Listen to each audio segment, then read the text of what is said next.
Hello friends, how are you doing? And I hope you are doing all exceptionally well. Today we are going to discuss the NEET pattern exercises on the chapter Locomotion and Movement. Okay, let us see some questions regarding that. Right. The S zone in the skeletal muscle fiber is due to the absence of myofibril. Now we all know what is the H zone. Okay, there are two types of filament. One is the thick filament and the thin filament, right? The myosin and the actin filament, and they overlap each other. So because of the overlapping, because of the overlapping of the thicker and the thinner filament, what happens, there is a dark zone. Okay, there is the appearance of the dark and the light zone, and hence these are called as the striated muscle fiber. That gives the appearance of the striations, right? So what we see, that yes, that band is called the A band. That band is called the A band, and in between the A band we have the zone called the H zone. Okay, so I'll just draw this over here, right? The muscle fiber or the Z or the sarcomere we can call as. So if this is a thick,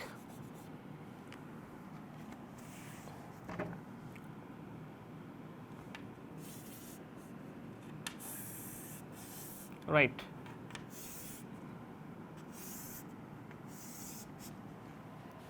okay,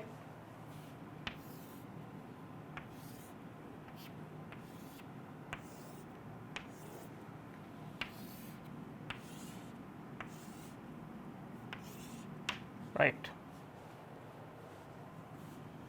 and here this is the Z line or the sarcomere. Okay,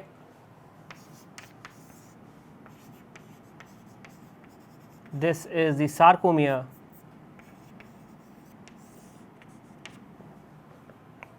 and then this is a thicker filament, myosin. This is a thinner filament, actin.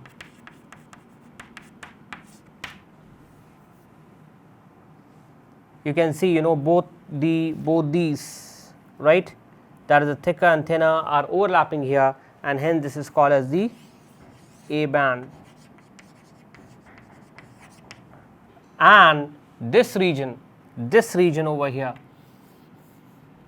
there are only the thick filaments and there is no overlapping. This is called as the H zone, right? H zone, and this region is called as the I band, right? This region is called as the I band. So in a unit of the sarcomere, what we see, there are two I bands and one A band, and in between the A band there is the H zone, and in between the H zone we will see a line called as the M line. So this is the M line. We are not going to talk about further, in detail what are the significances of all this. Okay, so we can write this as the one sarcomere unit.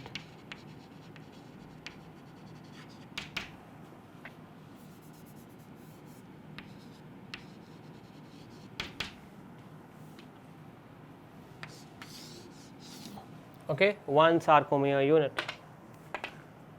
So let us, now we know what is, okay, once again these are the thick filaments, the myosin filament, this is the thinner filament, the actin filament. What happens, there is overlapping of the thicker and the thinner filament, and what will, you see whenever this will contract, that is, there will be later on what we will see, that there will be cross bridges formed like this, the myosin, the muromyosin and all that.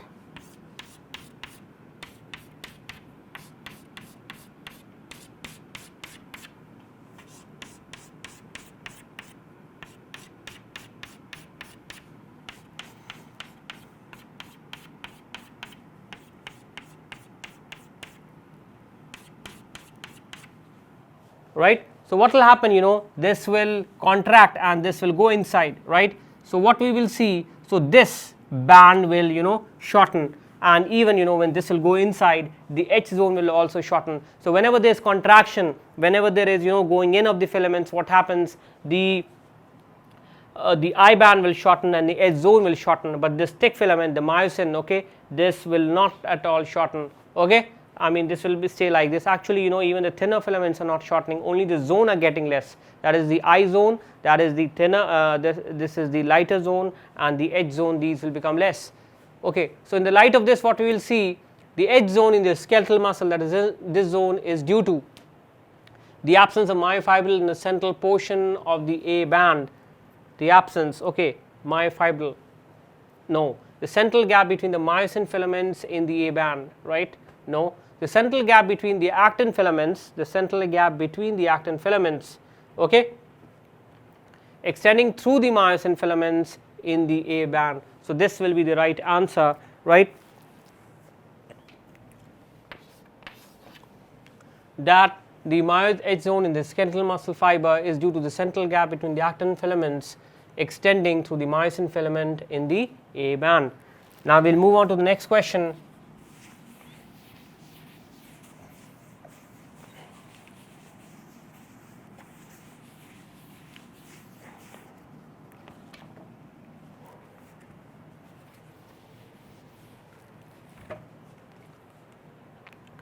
The characteristic and an example of a synovial joint in human cells. See, a synovial joint is a joint when where the cavity is filled with synovial fluid to prevent, okay, so to prevent friction, and so this synovial fluid will provide for the lubrication. Okay, the synovial fluid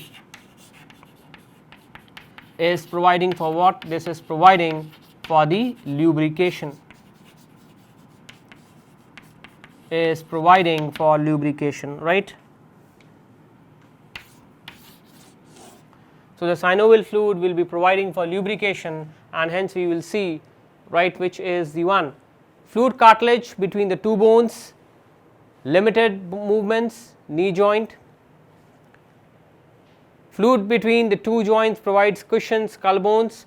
Fluid between filled synovial cavity between the two bones, joints between the atlas and the axis. Yes, this is an example of a pivot type of joint, okay, where one is moving over the other. So what we see, these two, the atlas and the axis. The atlas is the first cervical vertebrae, is the C1, and the axis is the second cervical vertebrae. Both are situated in the neck. Both are situated in the neck. So what we see here, right, like this. Now this atlas, this is odontoid process and all, we have done that.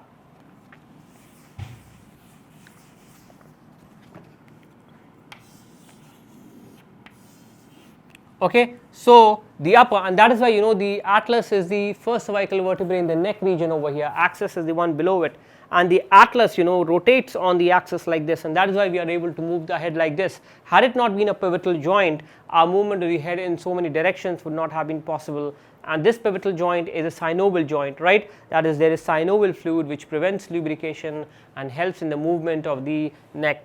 So this is what is a synovial joint, that is the characteristic and the example of synovial joint, atlas and axis. There are so many synovial joints which are present in the body. Moving on to the next question, elbow joint is an example. Okay, elbow joint, right? The elbow joint allows the the movement of two bones, right, in one plane only, elbow. So we can say that it is most commonly like a door, isn't it?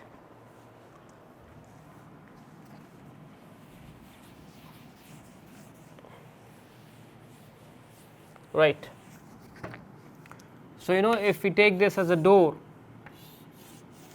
the door will be can move only along the along the end. The door can only move along the end, and this is how the elbow joints are. That is, they act like a hinge. They almost act like a hinge, and so we can say that the elbow joint is an example of a hinge joint. The elbow joint is an example of a hinge joint. One more example of hinge joint we can say is the knee joint, right? Examples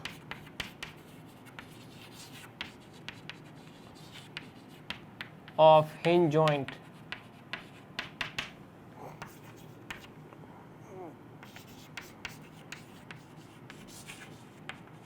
Elbow joint, knee joint,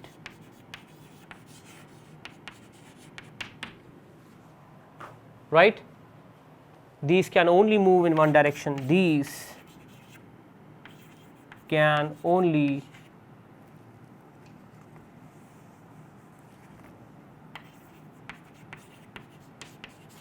move in one plane, right? These can only move in one plane.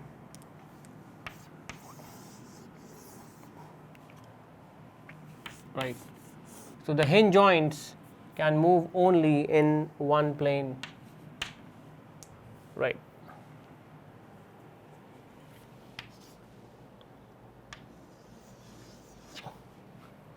So elbow joint is an example of a hinge joint. Right. Now we move on to the next question. What will happen if the ligaments are cut or broken? Now what are ligaments? Ligaments are, these are ligaments join bone to bone, right? However, tendons join bone to muscle. This is a very common thing, we all know that, right? But sometimes we can confuse.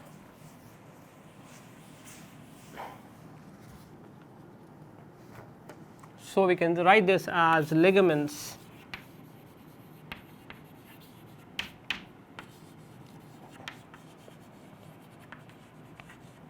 okay. Ligaments are present at the end of bone, ligaments are present at the end of bone and helps in the fixing and helps in joining, okay, and helps in joining or fixing of two bones or fixing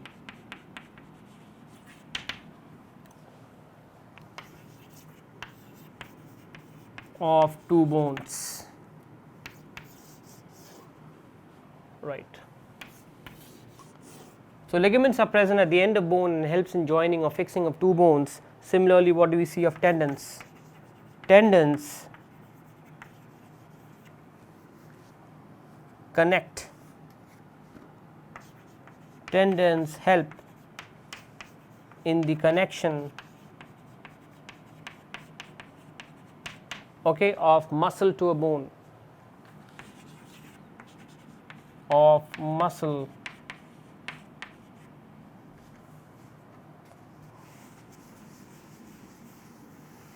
okay. Let's not talk about that. So ligaments, this is what otherwise. So ligaments are joining bone to bone, bones will move free. So let's see what options fixes best in this. Bones will move freely at joints, this can be possible. No movement at joint, not possible. Bones will become unfixed and bones will become fixed. Now among these two you have to choose the best. Bones will move freely at joints, but this is not basically allowing the movement, okay. This ligament is joining the bone. So if you if you remove something which is joining two ends, that those two ends will become unfixed, okay. It's more of an unfixity situation rather than this that it is moving freely at joint. So saying this would be rather inappropriate. So the right answer will be that the bones will become unfixed at this position, okay. The bones will become unfixed at this position. Now we go on to the next question. The total number of bones in the hind limb of man is, right.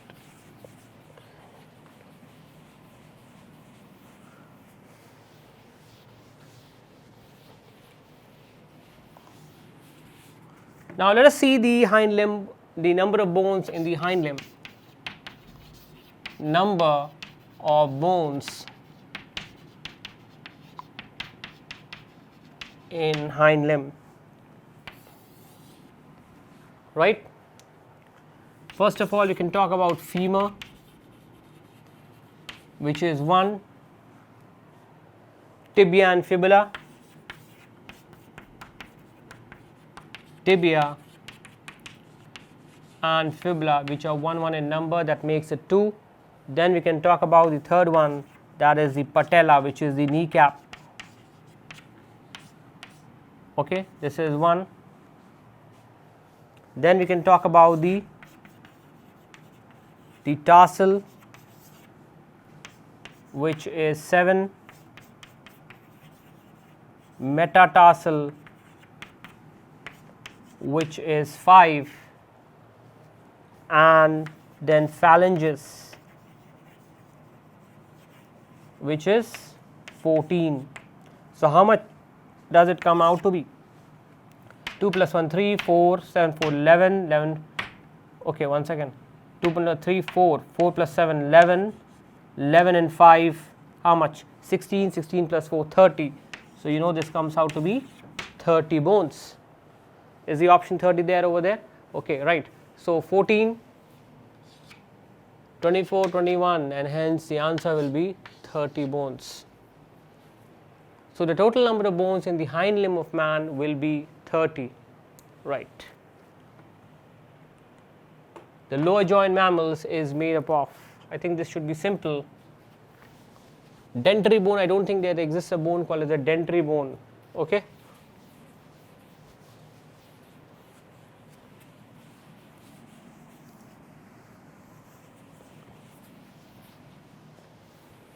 So what will we see here? The lower jaw in mammals, the upper jaw in mammals is made up of the bone called the maxillary bone. So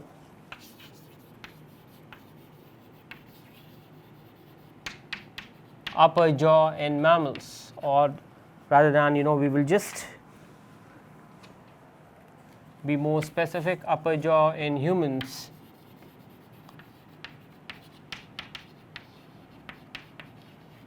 is called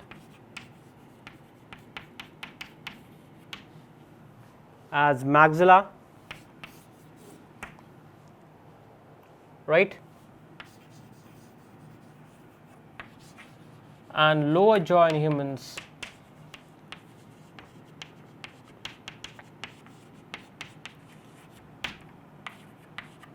is called as mandible.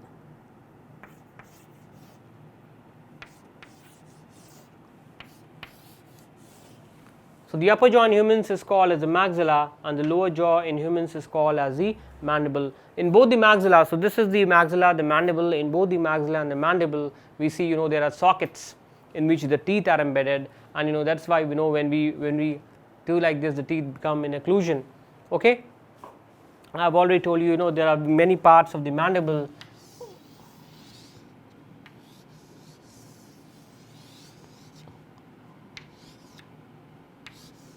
Right, this is the condylar process, this is the coronoid process, condylar process. This will be the ramus of the mandible. Okay, this is the angle of the mandible, and this is the body of the mandible. Okay, this is the symphysis menti region and all that. Okay, little more in detail, which not I think I have explained you this when we were discussing the chapter. So the lower jaw in mammals is called as the mandible. This is the correct answer, and for the maxilla we can say that this forms the upper jaw. This forms the upper jaw in the right.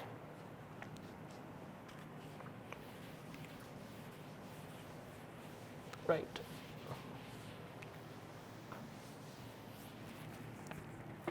Let us go to the next question now. The number of floating ribs in the human body is how many? Right. The number of floating ribs in the human body is how many? Right. It is 2 pairs. We all know that there are 12 pairs of ribs in a body, right.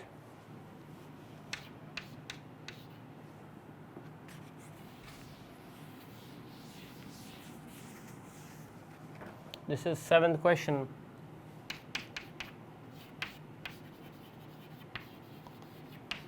There are 12 pairs of ribs. There are 12 pairs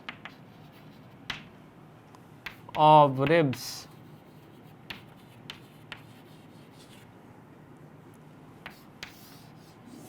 right. There are 12 pairs of ribs in a body, out of which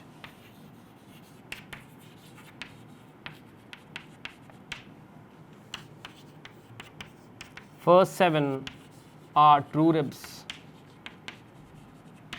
The first 7 are true ribs which are attached to the sternum, right, which are attached to the sternum, which are attached to the sternum.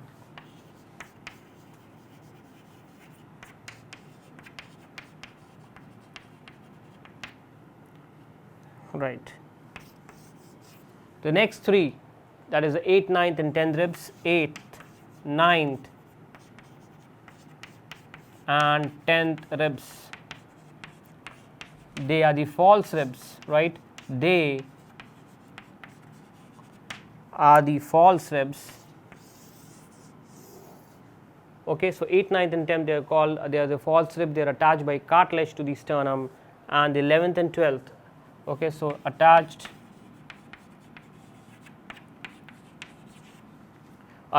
by means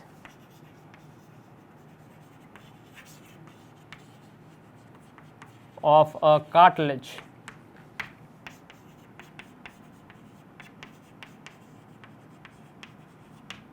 to the sternum. And then we can talk about the 11th and the 12th ribs. These are called as the floating ribs.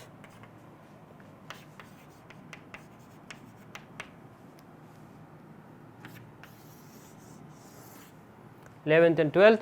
Why these are called as the floating ribs? Because they are not attached to the sternum, they keep on hanging, and that is why we call them as the floating ribs. So many times we see that they have asked this question many times, that first 7, right, are the true ribs which are attached to the sternum. Then the 8th, 9th and 10th ribs are attached by means of cartilage and hence called the false ribs, right, and the 11th and the 12th are called as the floating ribs, right. Now we will talk about the next question.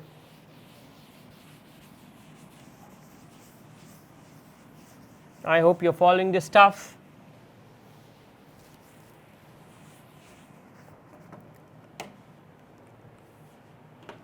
Which is a part of the pectoral girdle, right? We know that this is a type of a ball and socket joint, both the pelvic girdle, right, the pelvic girdle and the pectoral girdle, okay, that is the shoulder girdle and the pelvic girdle, we can say, right. And we see what we will see here, that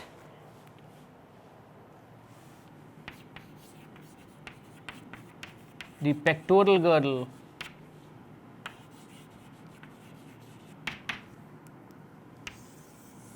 that is the shoulder girdle. So, at the tip of the scapula,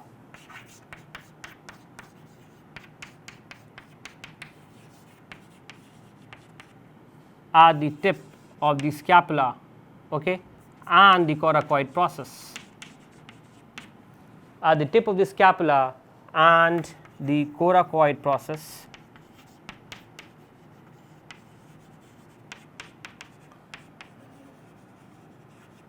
is present a cavity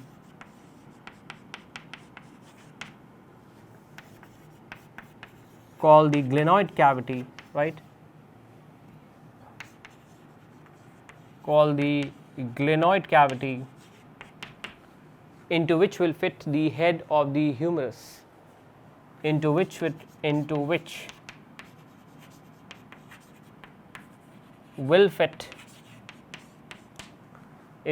fit the head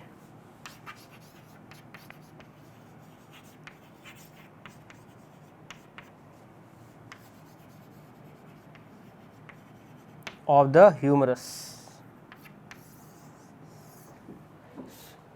So, at the tip of the scapula and the coracoid process, at the tip of the scapula and the coracoid process is present a cavity which is called as the glenoid cavity, into which will fit the head of the humerus,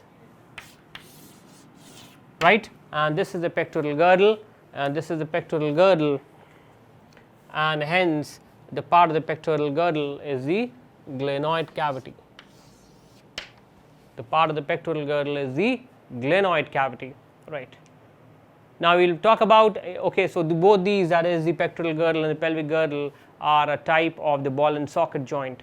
Okay, here in the pelvic girdle we will talk about the femur, which fits into the acetabulum, Okay, we move on to the next question. Long bone support, right, the long bones. Now who won't say, even if I ask a layman, they will say, okay, long bones, yes, they do help in the support right? They do help in the support.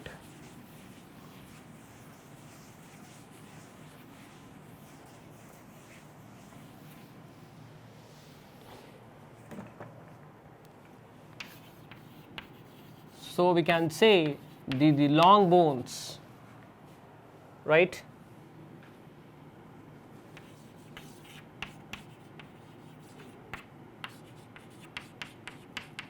they help in support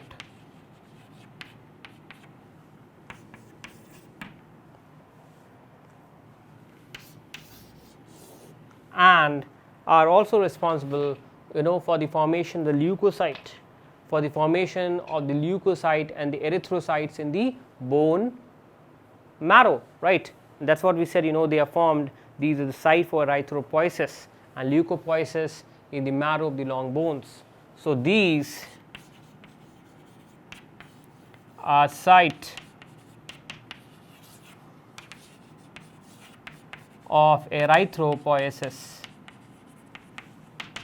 Okay, so these are site of erythropoiesis and leukopoiesis. That is RBC and leukocyte formation. Okay, that is RBC and leukocyte formation.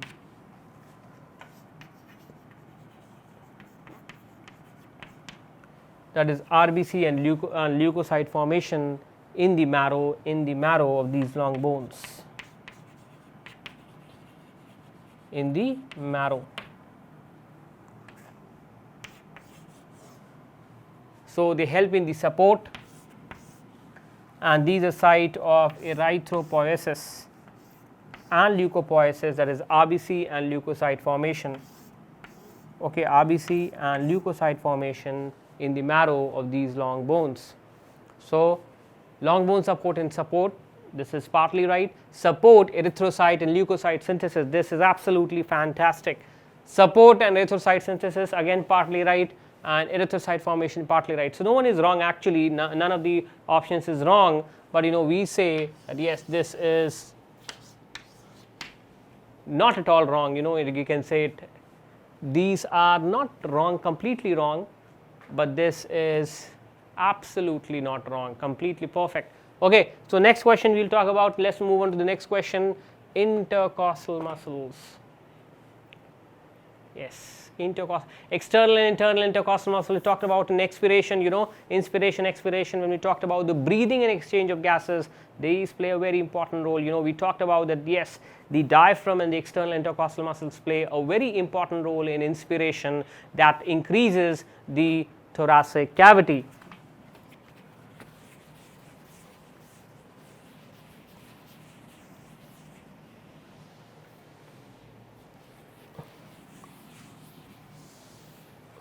Right. So when we are talking about the intercostal muscles,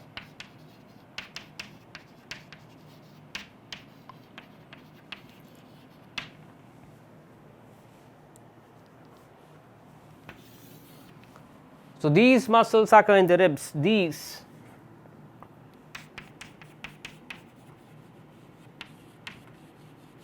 occur in the ribs.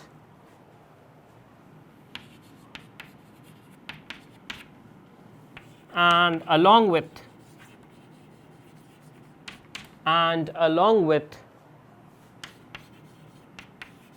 the diaphragm, right, and along with the diaphragm plays a very important role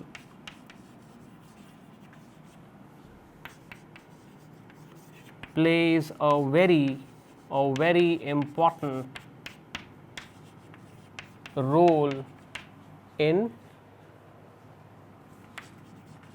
inspiration and expiration.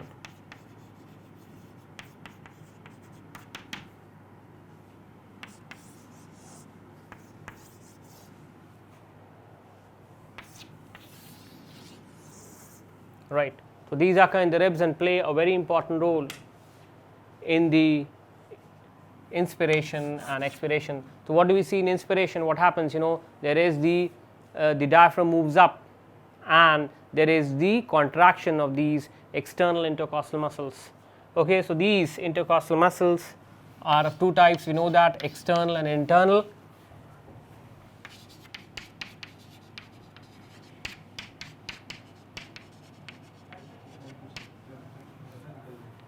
And during the time of inspiration, what we see that there will be the contraction.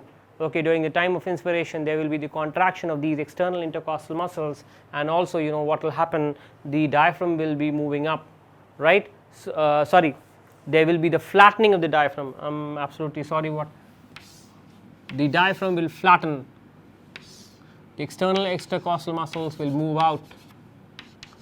Okay, the diaphragm will flatten. Initially in the relaxed state it is dome shaped, but what will happen here, it will flatten, come down, and hence this thoracic cavity will increase and the air will flow in. Right friends, so I think you understood everything, and hence the answer for this will be that intercostal muscles occur in the ribs. Right. So this is all about this session. I hope you understood everything and things are clear. Any doubt, you can always come back to me in the next session. We will talk about some more questions. A very thank you from this side.